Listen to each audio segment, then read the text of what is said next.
আসসালামু আলাইকুম। আপনারা সবাই কেমন আছেন? আলহামদুলিল্লাহ আমি ভালো আছি। আজ আমি গলা গিলা রান্না করে দেখাবো। প্রথমে কড়াই বসিয়ে পরিমাণ মতো তেল দিয়েছি, পেঁয়াজ কুচি দিয়েছি, তেজপাতা দিব, দারচিনি দিব, এলাচ দিব পরিমাণ মতো। ভালো করে লালসা করে ভেজে নিব। আদা রসুনের পেস্ট পরিমাণ মতো দিব। মরিচের গুঁড়ো, হলুদের গুঁড়ো পরিমাণ মতো দিব। ভালো করে কষিয়ে নিব।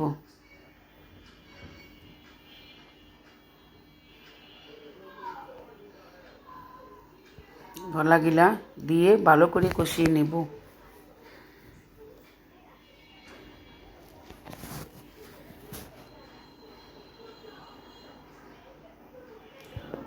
আলু দিয়ে দিব।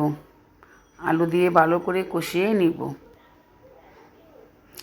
লবণটা প্রথম দিতে খেয়াল ছিল না, পরে দিয়েছি পরিমাণ মতো লবণ। এখন ভালো করে কষিয়ে একটু পানি দিয়ে দিব।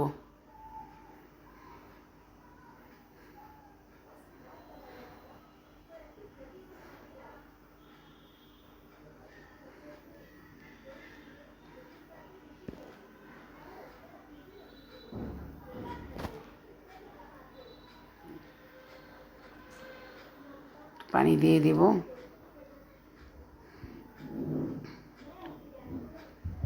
গলা গিলা আমার প্রায় রান্না হয়ে গিয়েছে। এখন আমি পরিবেশন করব। যদি ভালো লাগে কমেন্টে জানাবেন, আমার পাশে থাকবেন। আল্লাহ হাফেজ।